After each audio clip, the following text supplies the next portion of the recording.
Hey everyone, welcome back to a new video. Today is going to be a very special video that is very close to my heart. I am going to be telling you all about my spiritual journey, how I got started, my sources that I use to find all the information that I know, and just give you some tips because I've been getting an overwhelming response from you guys just wanting to know how to get started, tips, websites, everything to do with spirituality. Today is going to be my little tip video for you guys, a little inside look on how I delved into spirituality, how I explored it, how it affected me as a person, affected my development and all sorts of things, as it's a very special and important part of my life and I think it's important to share. I feel like I've done many videos like this before, but it's time for an updated version. I'm gonna get started because I have a feeling this is gonna be a long one. Get a cup of tea, get a coffee, and let's have a chat. So the other day I wanted to see what questions you guys had for me, and a lot of them had to do with myself and how I started out with all my spiritual stuff like astrology and tarot. So I've written some of the questions down that you guys asked me and I'm gonna go through them today. The biggest one was what got me interested in spirituality and astrology, etc. You know what? I don't really know, apart from the fact that I've always been quite connected with that in the spiritual realm. Me and my high school friend loved paranormal things and witchy things, and it was just kind of meant to be. We kind of just flowed in that direction. Her not so much, but me definitely. I was always really fascinated by like fantasy things. I was never into Twilight or anything like that. Like I don't know if anyone, this is so embarrassing to admit, but I don't know if anyone's ever read Hush Hush or Fallen, I think it's called. Like all of those angel books. If you have, you'll know what I'm talking about and how great they were, but I think having an interest in that as well, and I loved all the witch shows as well when I was growing up. Always had a strong connection and pull to like bohemian and hippie spirited people as well. Like I'd always go to markets and be on the hunt for anything like crystals and stuff like that. So it's really strange because no one in my family has really gone in that direction. My nana has a little bit of that in her. She loves going to psychics and being told things, you know, to do with her. She's always had an interest in that. So I think when she went to a psychic one day and, you know, told me all these really magical and cool things that she'd told her, I was kind of intrigued by that. And prior to that, I'd always been quite, you know, fascinated by my sun sign in astrology, which is Pisces, and I always really connected with that. As it always said, dreamy, creative, and I always wanted to be like an artist when I was younger. I wanted to express and be me, and I was always very like alternative in the way that I did things, very like expressive, always wanted to dress a certain way, and again that took me a while to really come into myself, but there was always that like hint of me there that, you know, was relating to the spiritual side of things. And I grew up in a Catholic household. We went to church, I went to a Catholic high school, so I was very much involved with that. And because I wasn't really on the same wavelength as that religion, I kind of was looking for an alternative thing to look into. I was always very rebellious and wanted to do the wacky thing, and I think witchy stuff like astrology really was my outlet for that, because in my last year of high school I got to the point where I was just doing my work and doing my best, but I was bored. I hadn't really found a secure group of friends at that point. It really embarked my true self coming out, so I had the confidence to just sit on my own at lunchtime or in the class and just write notes about myself and astrology. I remember writing out these pieces of paper in a book and just writing all this information out and hanging it up on my walls, and I just would always look at it like fascinated, like memorizing all the traits of all the signs, the planets, the moon phases. And I don't know how I knew all this. I think I started off on Cafe Astrology, which is a website, did my birth chart, found all that out, then went on to other signs. And I'm very much a person that loves to know about people, loves to know what traits, why a person's like a certain way, and I wanted to know more about myself. It was really my time to explore myself as a person as well as trying to figure out who I was, and that was a really amazing and fun time for me. Having a lot of Aquarius in me, liking to rebel, be caring towards other people, be artistic, creative, and all these other aspects in my chart that I just, you know, it goes on and on and on. And it was just so interesting to me, and I think because then I looked at myself, I started to look at the charts of other people around me and getting really into it and fascinated by the fact that it was so accurate to me. And I remember even like going through my dad's birth chart with him, and he was spooked out, and he's like anti this, like really doesn't like it. And I am definitely a person, like there's a line for where things are wrong and right. Religion's a big one, where I believe everyone is entitled to their own belief system, their ideologies, their philosophical beliefs. Like there's no right or wrong. We don't know. And I can go as far to say that astrology is bullshit, but it's also like an outlet for me. It's a tool that I use to guide me and help me be the best person and best version of myself that I can be. And I think when you have that perspective, it's very powerful in the sense that you're using it to better yourself. You're not using it to feel superior to others and, you know, I know more, I carry more knowledge than you. It's not about that to me. And I think mindset and perspective is such a it is an incredible thing, and it can shift a lot of the way you are. I can go deep about this, but I think astrology has really helped me develop and grow and come into myself, and I'm gonna get back onto this topic later, but I don't want to get on too much of a rant. Another question is, how did I start and where did I start? For anyone that ever asks me, I just say go straight to your birth chart and analyze it. Once you've gone through your birth chart and gotten into the groove of knowing, okay, so I have a Mercury sign, and if my Mercury is in Pisces, all I have to do is search up Mercury in Pisces and it gives you a description. Again, Cafe Astrology is the best when you're trying to analyze your chart.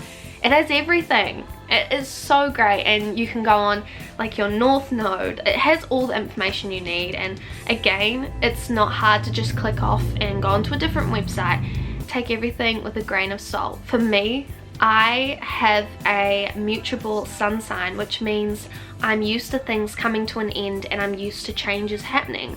However, my moon and rising signs are both in fixed signs that don't like change, stubborn, like to be in a set routine.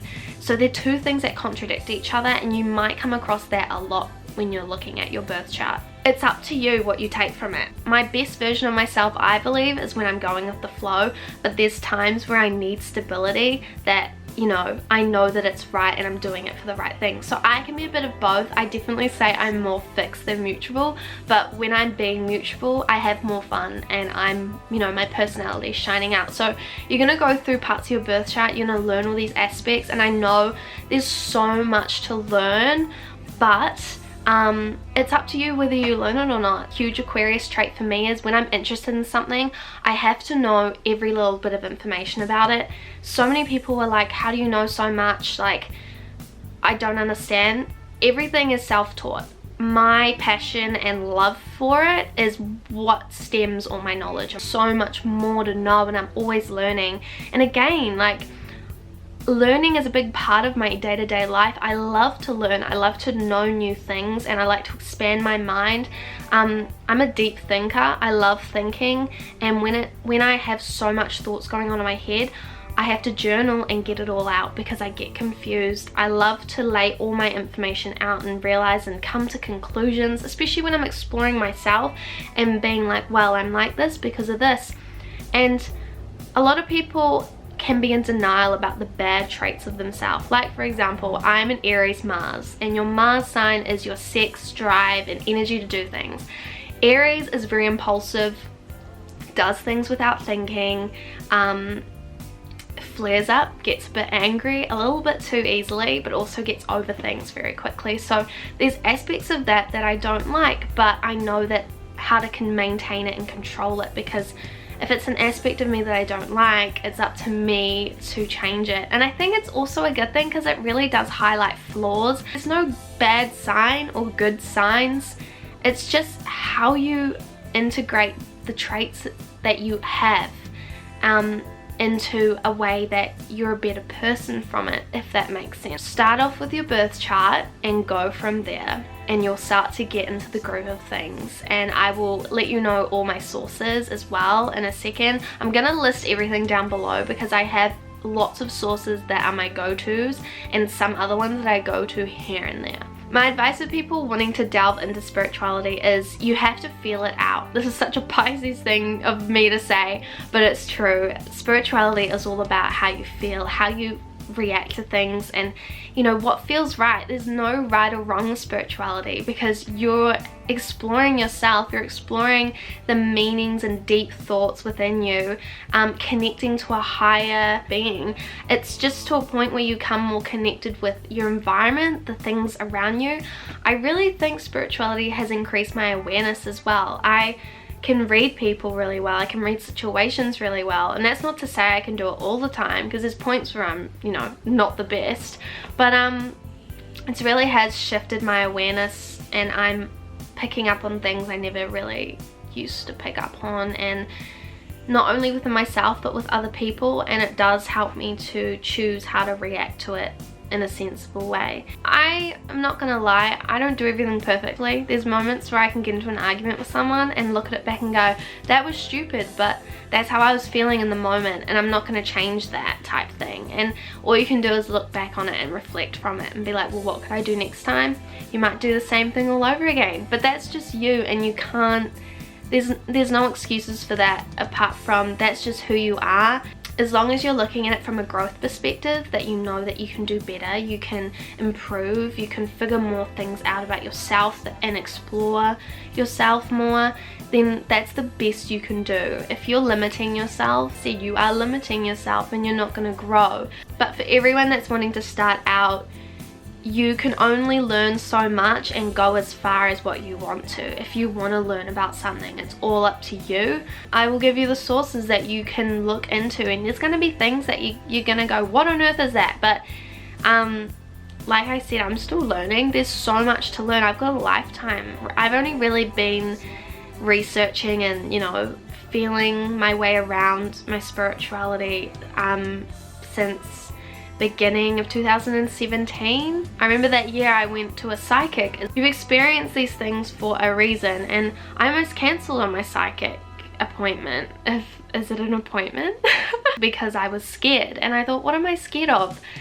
And I think from that moment, my mindset being, you know, bad things are going to happen, but bad things are what helps you to grow. If everything's all hunky-dory all the time, what are you taking from that? What are you learning from that? I went through a shitty year last year, but I came out of that, you know, more mature, having a stronger mindset, knowing what I want and how to get it, and to work hard, and what it's like to have no money, no drive, no passion for anything. And I've come out of that total opposite, and you feel amazing afterwards. But you're gonna feel your own journey. It's all your journey. Everyone has different journeys.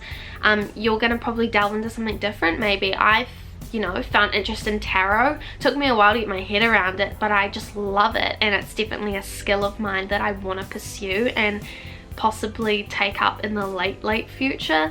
But you might delve into something like yoga or meditation or chakra healing or crystals. There's so many other things that I haven't mentioned that you could explore upon, and it's all a part of your journey. So now I'm going to get onto some sources that I have been using throughout my spiritual journey that I've found particularly helpful. Now, a lot of you have been asking for books, and I hate to admit, I struggle to read books because, you know, I'm a person that wants to find out the specifics of information, and I don't want to read through a whole book, you know, and get halfway through and still haven't gotten to the point of what I'm trying to understand. And I know that might sound silly to some people, but I'm more of a website gal. I prefer to look on websites and source my information from there. The book that I have got that I use, not as much as everything else. If you're ever going to invest in a really good book, the only astrology book you'll ever need, and it's literally called that. So you can find them really cheap off Book Depository, Amazon, anything like that. The websites that I've found the most helpful again is Cafe Astrology. That website is brilliant. Astro Style is great as well. I love their moon updates, and their weekly and monthly horoscopes are just spot on. The Moon Woman is great for when you're wanting to figure out all you need to know with your new and full moon rituals. Apps are also a really great thing. The apps that I use that help me the most are Time Passages. That gives you an outline of your chart. Very complicated, but it's very helpful if you want to know the aspects, you want to know the planets, what signs the planets are in, what sign the moon is in currently. It's more like a weather app for astrology, if that makes sense. The pattern is amazing. It's not a direct astrology app, but it's incredibly like accurate, and it's based on astrology. So I definitely recommend getting that, as well as CoStar. I have a love-hate relationship with CoStar. At the moment I love it, it's great. The daily notifications are kind of weird. At the moment I do like CoStar because it's very basic. It gives a nice brief explanation of all the parts in your chart, like what planets are in what sign, and it's just a little bit of fun because you can add your friends on it as well. And if you are also wanting to start off with tarot, highly recommend Golden Thread for when you're starting out. A friend of mine told me about that app when we were both starting out and learning how to do tarot, and it's helped me a lot, especially with remembering the meanings of all the cards. As well, I can't forget, I have been listening to podcasts on the way to uni, when I'm doing housework, just all the time, and the best podcast, without a doubt, is What's Your Sign. It is so great. I love the girls on there. They go over so much information, and it's just like sitting and having a chat with your girlfriends. Instagram accounts are really helpful as well. It's such a lovely community on Instagram as well. If you follow the meme accounts, and then you follow the, you know, informative accounts. Some of the best accounts that I follow in terms of informative ones are Spirit Daughter, which I've told you probably a few times before. Highness and Ethony are really good accounts as well. There's heaps more, but they're probably, I don't want to overload you with too many all at once, but they're the best ones, and they're the ones that I recommend. Overall, I'm at a point where I am lucky enough to teach other people and guide you guys on your own journey. It's really special to me, especially as a person going into a teaching role as a career, to have all of you beautiful people coming to me for advice, for help. It means the world to me, and I love getting to know you guys. There's so many incredible people that follow me and that I'm just lucky enough to, you know, have in my life as well on a platform. Man, I just cannot get my head around it, but you guys are amazing, and I'm always here if you need help. I'm sorry if I take a few days to reply. I do get an overwhelming amount of messages, but I think it's important for me to always respond to you guys. I want to help and inspire you through this platform. That's really all I want to gain from this. But to finish off the video, I really hope that this has helped you in some way. It's given you a bit more of a guide to where you need to go. Please feel free to leave a comment below. Tell me about your spiritual journey. Tell me what's led you here. I want to know. But thank you again for your endless support. It means the world to me. Have a really great rest of your day or night whenever you're watching this. Feel free to give this video a like. Check out my links below. Subscribe if you're new. And I will see you in my next video. Bye guys.